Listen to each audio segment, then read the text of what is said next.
What's up, guys? It's your boy back with another video for you, and this time we're going to be doing a intro to Nago Ryuki. As you know, if you're new to this channel, I exclusively only play Nago in this game. He's the character that got me into the game. He's the character that inspired me to buy the game.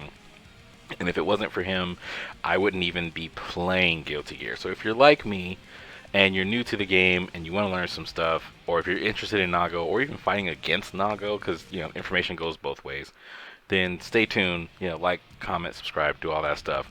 So today we're going to cover what makes Nago Nago. So right now, if you're looking at him at the character select screen, you're going to notice his name. Under his name, he's got 2 stars. So the lower the rating, the harder the character is to use. So he's at a 2-star rating, which makes him not so easy to play. Of course. Nago is a very different character from other games. If you've played our System Works games before, or if you've seen them, he's very similar to Hakumen from Blaze Blue, but he has his own style. He has his own flair and everything. So when you look at him, under his name, where the stars are, under that you have a brief description of who Nago is. So Nago is a vampire samurai, which is why I fell in love with him in the first place. I never thought that combination would be a thing. Anyway, but to the left of where it says the noble vampire samurai, you have his chart. And every character in this game has a chart of where they're most useful, I would say. So for Nago, it shows like the little icon where it says you, like you are here. So if you are on the left side of the screen, you are here. That first point is, let's say, where you start off from the start of the match. So the B rating, which is next to him, next to where the U are is, that mark is a 2-star rating. So which means Nago is a B, or tier 2 at close range damage. So as a comparison, let's go to the poster boy, Soul. So Soul at close range is an A. So that's how that's something you want to think about when you're comparing to. Or even Kai. Kai is a B. Yeah. So with Nago, he's good at close range. The mid range, which is the one in the middle, he's a 3-star rating, tier 3 A. So as you just saw, Kai is also a tier 3 at mid range. So that's where you want to do the bulk of your damage with Nago, is mid range. And as you see at far range, or like from the opposite side of the screen, he sucks. So he's got a 1-star rating. It's at a C, which is the lowest you can go. He doesn't have really good long range, so you kind of want to balance your close to mid range and stay more mid range with him, because he is a mid range fighter. He does more damage at mid range, and his range kind of extends with one of his mechanics, which we'll get into in a bit. But those are the things you want to pay attention to first when you first notice Nago. You're gonna see those ratings. That's what you want to keep in mind. He's a mid-range player. He is really good at close range, and he's not that easy to use. Since this is an intro, I'm not going to go into heavy detail with his moves and combos and everything. This is just an intro. So things that you should be aware of when it comes to Nago. Nago is not a combo crazy, or as people in Guilty Gear like to call, gorilla type player, where he's going to get in your face, hit you with a bunch of combos, and go crazy. Nago can go combo crazy by using his special moves to cancel out of his normal moves. So what do I mean by that? So if you want to, let's say, crouching slash into a special, he can do that. A lot of characters can't do that, where they have to use their moves at a certain point, or use their specials at certain points. Nago can cancel any of his normal attacks into any of his specials. And by doing that, it fills up the blood gauge. So the blood gauge is at the bottom, where you see that red sort of health bar with 2 dividers in it above the tension gauge. That's his blood gauge. And it fills up when you use your special attacks. So when it fills up, you're going to get a damage bonus. So you start off at tier 1, which is where you are now at level 1. At level 2, you get increased damage and range. And then at tier 3, you get more increased damage and range. So for Nago, the way he is at release, at launch, for each gauge, you gain 5 extra points of damage. 60, 65,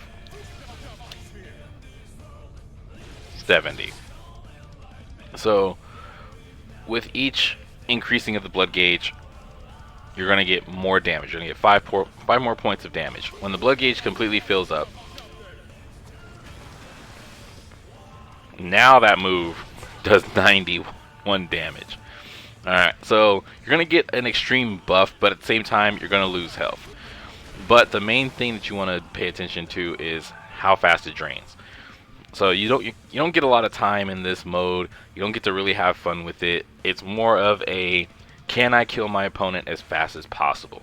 When you want to fill up the blood gauge is when you know you can kill your opponent. If they're in the corner, you want to go all out, do all your combos, get them into the wall, and then when you go blood gauge,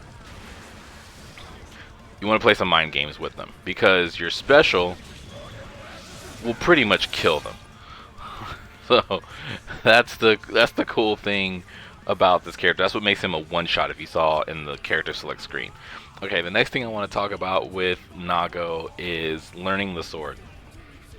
One thing that you're going to notice is that Nago has sleight of hand movements when it comes to his sword. Most noticeable is right here, where he flips the sword completely over. Until he does that, you can't attack again. So if you see, I'm pressing buttons. Until that sword flips over, and if you notice it really quick, if you just mash buttons, it flips over before that next animation comes in. So it's trying to let you know that you have to wait. So if your opponent jumps over your attack, let's say you go a sweep and they backdash, or they jump over it, or you do it wrong, you have to wait till the sword flips over for you to do your next attack if you want to anti-air. Let's say they jump over, you have to wait. You can't just press it.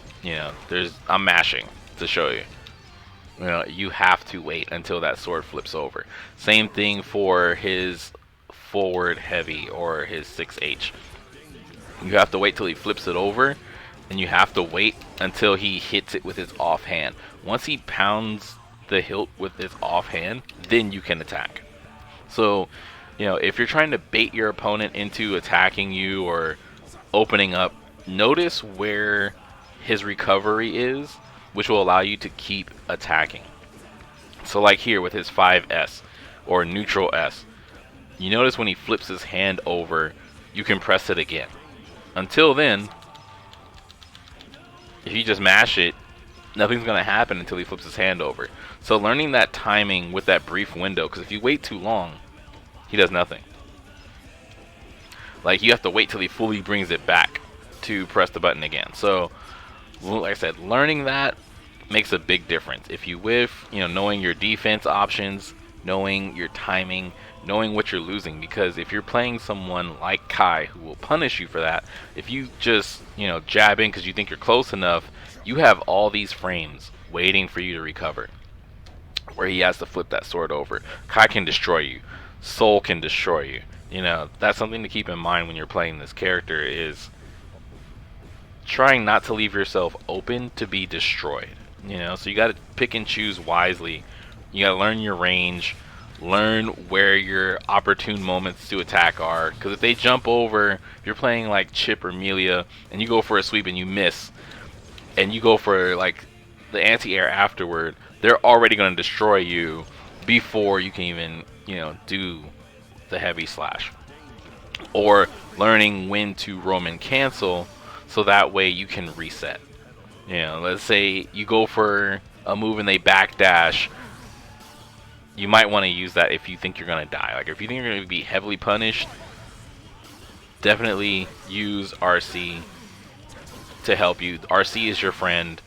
You're going to lose a little bit of tension, but Purple RC is when you haven't connected a hit. Pretty much just means you just did it and nothing happened. You lose 50% of your attention gauge, but you're going to be safe. You know, so instead of waiting for these long animations, you know, oh, I missed, bam. That didn't hit, bam, get back on the defense. Another thing I want to point out with Nago for this intro, and I don't want this intro to be too long, but another thing I want to point out is just learning your spacing. And this is going to be something that going to catch people off guard. So with Nago, he has his own Gatling, and they teach you this in the mission mode. So you have your close Gatling and your far Gatling. Close Gatling is 4 hits, which is just slash, whatever your slash button is. And that's 4 hits. He lifts him up in the air with the first hit, using his secondary sword on his hip. And then after that, you just press slash and go all the way through. So from afar, it's 3 hits. But you can cancel that second hit, and that second hit will save you. So where you are now, you're outside of sweeping range, but you're still within sword sweep range. So you can still hit there, but you can't hit there, which means you can't command grab, which means you can't basic grab. But if you do 2 slashes, 2 hits of the Gatling, now you're within throw range.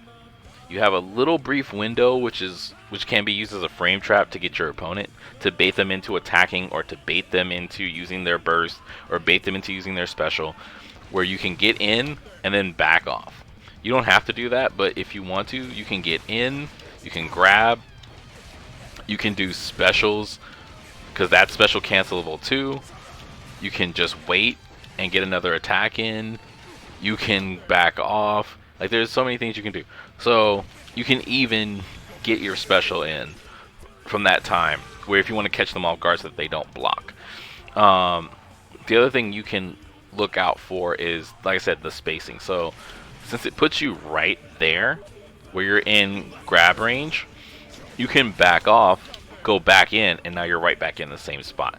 So using your teleport for spacing to protect yourself is really good when it comes down to learning where you are, because with Nago, like I said, when you're waiting for those moves, and I know my friend is hitting me up right now, when you're using these moves and you gotta wait for these animations to, you know, to finish, to do the next attack, that's the thing that's gonna get you, where it's like, okay, you're gonna notice that Nago is very punishable because he's very slow, but he's very powerful at the same time. So learning where to either use your RC or learning where to use your teleport can really save your life and can change the flow of battle. If somebody's outside of range, I can teleport in. You know, that's something that you can do. Or you can teleport back, throw a projectile. Yeah, Nago has a lot of good tools at his advantage that shut down other characters. He's kind of like an anti-meta character in a way. There are some characters like Leo, where Leo is known as the Unga Bunga, the Gorilla Man, the I'm going to trap you in a combo till you die and make you want to rage quit. The way to beat those characters is to learn their spacing. So since Leo primarily is close range, remember what I said earlier about Nago being mid-range. So with characters like that, you want to fill up your gauge, keep it at tier 3, and then bait them out. Look at all that range. That's dang near full screen. So with Nago's increased mid-range, you can keep them at bay and throw out a projectile, keep them at bay, do some, you know, increased damage, keep them back, and that's how you prevent yourself from being put in those situations where you're going to get comboed to death. Also, learning your opponent's movements will help with that too, where learning your anti-airs, when to anti-air, or learning when they're going to jump, or learning their mannerisms and how they play in their playstyle when you're going up against an opponent will really help you out. Knowing when to anti-air and when to just slash, just to knock them back, because Nago's going to knock your opponent back outside of your range, which can help you. it can't help you as far as, you know, them being outside of range, but it gives you a moment to sit back and think, okay, what do I want to do now? You know, do I want to prepare? Do I want to go in? Do I want to expose myself and go in? Or do I want to sit back and let them come to me? Because if they come to me, I can anti-air, I can outrange them, you know, with blood gauge full. If they want to throw projectiles, I can throw projectiles and cancel theirs, because that's what Nago's projectile does. It cancels other projectiles. So his fireball with slash cancels out theirs. So, like I said, using that as a tool to space and then learning, bam, okay, I can stay this far away from them and they can't touch me, but I can touch them. You know, learning that spacing will really help you out. Like I said, I don't want to go too in depth, but just knowing that will help you out as a beginner, learning the character, learning the matchups, learning the game, learning, you know, all the other cool stuff eventually. But just as an intro to how you can play him, he has two styles. Like I said, he has the combo crazy going in, flashy stuff, going all out, and then he has the zoning, you know, very cautious. I'm going to play you, I'm going to sit back. You know, most of you play this way when your blood gauge is filled up. You want to sit back. You don't want to go too crazy. You don't want to go into blood gauge. So you kind of want to like sit back and just zone out your opponent. Try to get them in the corner. Try to get that good spacing on them. Learn how to control your gauge, and you'll be good, and you'll be having tons of fun in this game. So that's it for us. If this was something that you're interested in and you stayed this far, let me know if you want a more in-depth guide where I can go into combos, I can go into, you know, ideology and strategy and stuff, more in-depth strategy than what I covered here, what buttons are good and what buttons are bad, what his frame data looks like and stuff like that. I can cover it here. Let me know, like, comment, subscribe. I'll see you guys in the next video. Peace.